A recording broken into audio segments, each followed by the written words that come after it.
Welcome to Championship Drive. Goes in. Presented by Chick-fil-A. Top performances from over the weekend, JV. Penn State really damaged Iowa's hopes. Oh, they really did, and Iowa did everything they could defensively and special teams, but Penn State's offense was just too much. Trace McSorley coming back, making a game of it, and then that key interception right there sealed it for Penn State. Did it? Texas went to Oklahoma State and got an L. Yeah, and you know what that does for the Big 12 to channel Mike Gundy? Not very good for the playoff hopes. Mike Gundy, despite the fact that the mullet is tamed down a little bit this year, still a lot of fire left in it. Washington State, meanwhile, are they still alive, Coach, out west? Well, according to Vilma, they are.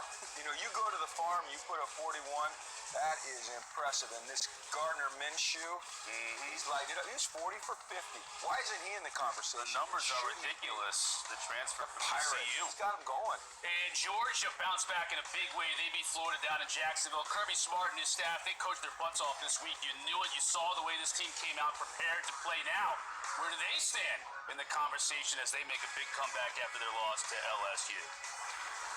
Hello, everybody. Chris Cotter, Heather Dinich, Jim Mora, and Jonathan Vilma with you today. So, JV, I'll ask you this. It looks like, the top of the cream has risen to the top. You got Alabama, you got Clemson, you got Notre Dame. Number 4, probably LSU. But after that, which one-loss team, Georgia or Michigan, in your mind, has kind of elevated to that number 5 spot, just waiting to get in? It would be Michigan at that elevated number 5 spot waiting to get in. I like Georgia, and I like what they did yesterday against Florida, but Michigan has looked sound for weeks now in a row. Defensively, they look sound. Running the ball, they look sound. Shea Patterson has done a great job managing that offense, and they have passed the eye test, forget resumes, etc. When I watched Georgia the past couple weeks, I'm saying, they played down to the competition. Yesterday, they played well, but there are many times that they didn't. Michigan had the luxury of a bye week while Georgia was fighting out there for that important win. But that is the only win on Georgia's resume right now that really highlights anything. Michigan's resume, however, is better. It's more complete. But I agree with what you're saying. And if I'm a Georgia fan, I'm concerned about Florida's goal line stand, which was great.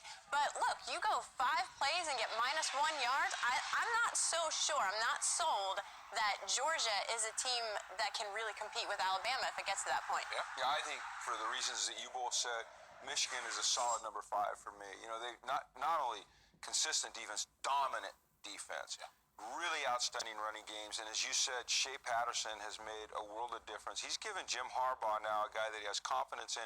He can put the ball in his hands in critical times and know he's going to make the right decision.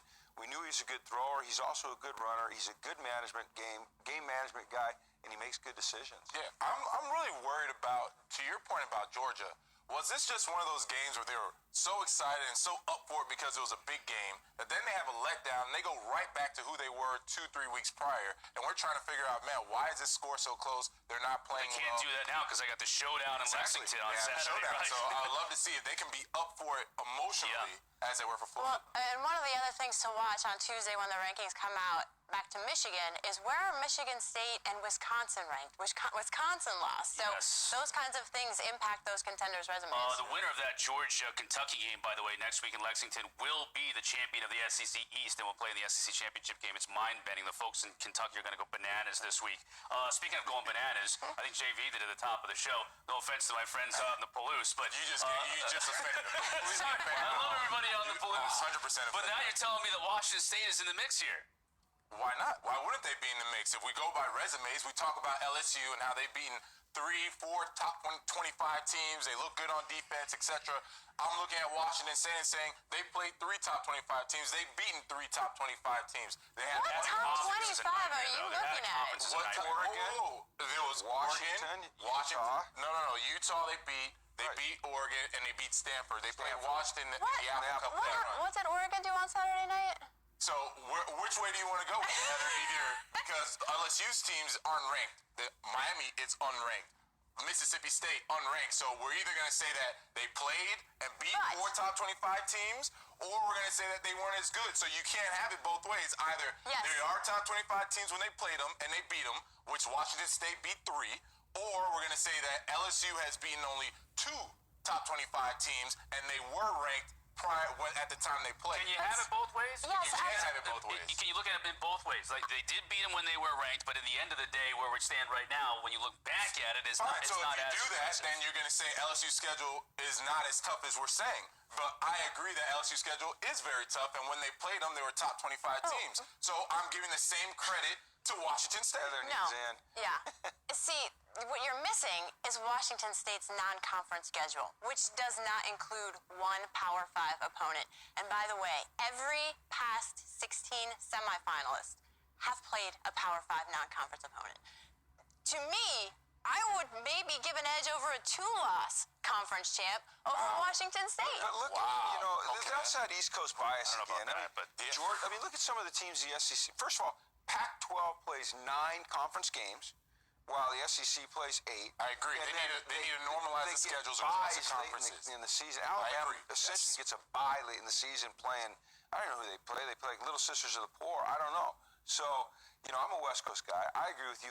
Nobody understands how hard it is to play 9 conference games. You East Coast people. But, you're looking at a Pac-12 that has a 3-loss Stanford, a 3-loss Washington, Oregon loss. You're guaranteed at least a USC is 2-loss not South what they champ. used to be. Right? Okay, and I hear that. What I'm saying is if you have, to your point, a 2-loss conference champion, maybe out of the Big 10, maybe out of the Big 12, there's no way that I'm going to disrespect Wazoo if they have 1 loss and are conference champions by putting in someone with 2 losses. I'm with you, That's JV. not fair. The 1 loss keeps them in the discussion because It but does. to me, it just puts them at the back of the line of Right. those There 1-loss are teams things that behind have to Ohio happen. State and behind other Correct. teams. There are things that have to happen to other 1-loss teams for Washington State to be in the playoffs. I agree with that. Okay, but look, here's the thing. If Alabama loses a game, whether it's to LSU or it's to Georgia in the SEC championship game, you're looking at 2 SEC teams, and the Pac-12 isn't even, it's not on the radar. Heather, did you look at the rundown? We're talking about Alabama with 1 loss later on the show, all right? You're getting us way ahead of where we're going to be for this. That's what I was trying to hold I on. gotta give credit to Mike Leach, though. Think of what he did at Texas Tech all those years in elevating them in Lubbock, Texas, to be a perennial contender. And now what he's doing really year in and year out. It's not just a system. He loses players to the NFL, he loses quarterbacks, and he still continues to win. He does less with more than just about anyone in the country. It's amazing. Because he recruits for his system. He goes out and finds transfer quarterbacks. He knows how to use quarterbacks. And he's different in his methodology, but working. it works. Heather, here on the rundown it says who should be ranked number 2.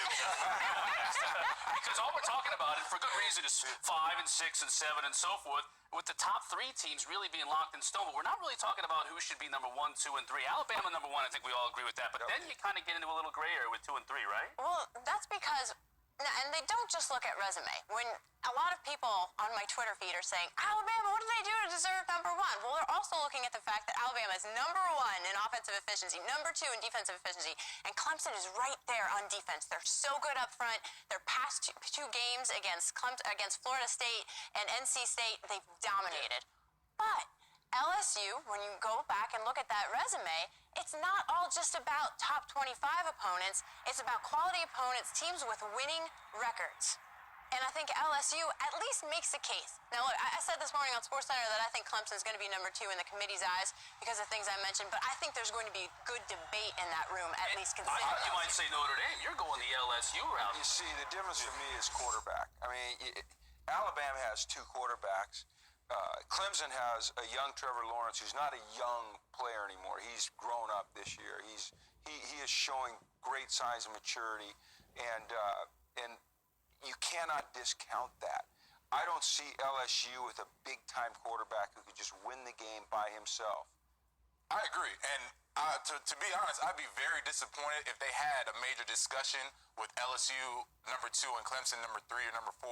And the reason why is because the committee was put in place to watch these games and then discuss them and look at what's going on because no one trusted the computer system, right? So if we're going to put up a bunch of stats, then we might as well go back to BCS. The College Football Playoff Committee was designed to have people watch the games and then stats verify what they are seeing on TV, and then that's the discussion. And what I see is Clemson clear-cut number 2 because they can run the ball, they can pass the ball, they have the best defense, and yes, LSU has played a very tough schedule, but when I watch LSU, Clemson, they're taking care of business. And that's not to discount LSU. Not at all. Ed Orgeron has done this year Right. with his feet to the fire early. I mean, he's the coach of the year. in my opinion. Or Notre Dame. We didn't even talk about Notre Dame being possibly at the number 2 spot. They're still undefeated, and they found their quarterback too in Ian Book. All right, time for the top 4 plays from the day. We look back. How about Iowa in the red zone? This is the punter, Colton Rastetter. In the shotgun, finds it to Sam Brinks. This doesn't get enough love. Yeah, that is so hard. It doesn't get enough love, but that is so hard. That is an athletic play right there, man. Unfortunately for Iowa, they lost. USF and Houston, De'Aaron King. Speaking of athletes, look at this right here. This is ridiculous. Yeah, this right is. there. He just took South Florida's soul. He took their whole team like, Seven touchdowns. Oh, I didn't And this, what an athlete. This wasn't a game. This was a track meet, man. It was With no Ed Oliver. score the most. Oregon State, Colorado, speaking of track meets in the 4th quarter, and not in a good way for Colorado. Isaiah Hodgins, high-level recruit. Nice catch. Nice concentration. Oh, First road win in 22 games. they came back from way down to get it, too. This is And my then Nikhil favorite. Harry, this has got to be the coach of the year. This guy is big time athlete. Yeah, that's catch of the year right there. Completely horizontal when he makes his catch. Look at that. Someone said catch of the week. That is catch of the year. That is impressive. That's Look at that. Yeah. Biggie Martin. Parallel. He's all over. Yeah, Vilma-esque. That catch was When we come Vilma-esque. back, we'll preview LSU and Bama and all the implications if Bama were to take an L down on the Bayou. Game day is going to be there. It's going to be massive. And we would have to throw Alabama into that one-loss team discussion. If they were to take an L, there's a bunch of teams queued up, ready to get into that college. Wazoo's in there somewhere, right? They're in there, yeah. All right, there we Just go. show the video of them. They're just kind of down a little ways. They're pretty good. Just a little I love further everybody down. at the Palouse. Love you guys. Championship Drive.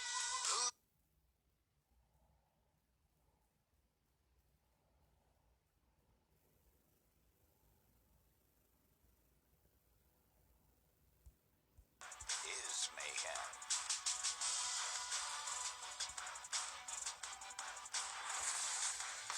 Let's take a look at this week's Rankings Mayhem, brought to you by Allstate, LSU and Alabama, Saturday night down in Death Valley. And according to our ESPN playoff predictor, Alabama clearly right now has a better shot at making the playoffs than LSU. But that doesn't change a whole lot, even if LSU were to win. Look at the very last one. If LSU wins, Bama still has a 58% shot to make it, and LSU just a 30%.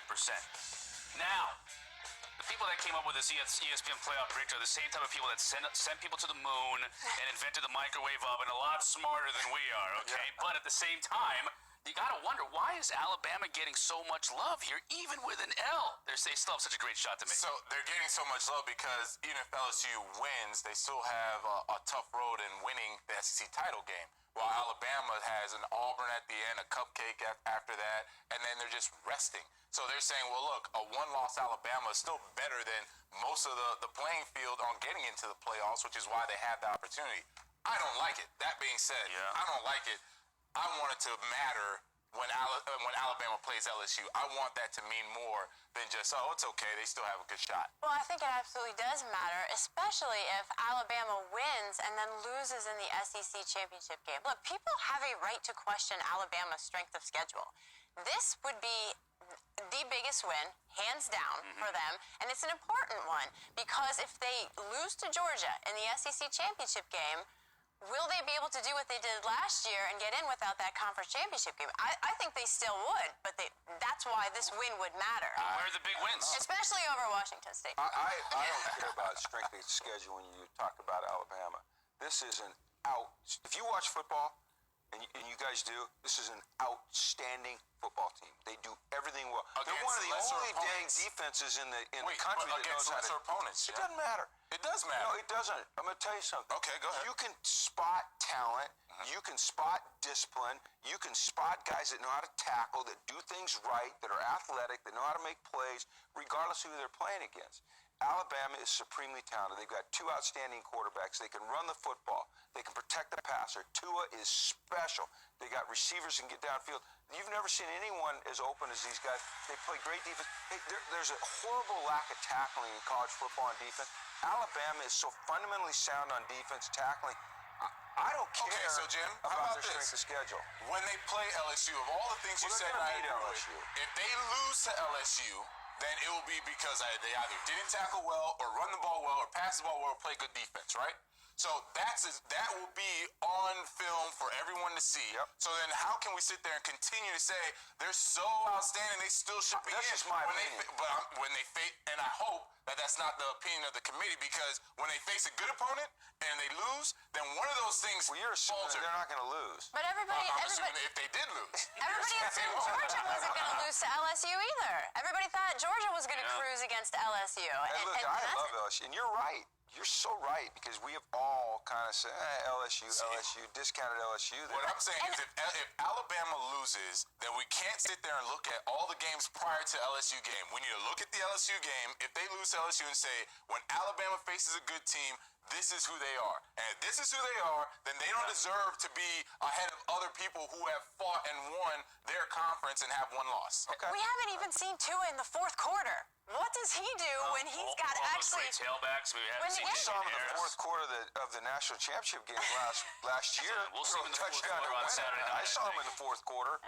Red cover 2, hit it down the sideline, touchdown, game over. Do you agree I with saw Heather? it. Do you agree with Coach? Do you agree with Vilma? You can get involved. Log on to twitter.com/SportsCenter on Monday to vote in this week's Capital One fan vote. So get involved, because this discussion is going to continue all week long. It's Tuesday night when the rankings come out, and then into the game on Saturday night. Bottom 4 coming up. You don't want to miss this. Although I tell you what, I'm sort of starting to think that some of the bottom 4 should be in the top 4. We're sort of Don't tell teasing. reverse. We kind of know. We know who should be there. The hype man should be in there. No question about that. And the show, it's Tuesday night. The exclusive reveal, the first college football playoff top 25 rankings of the season.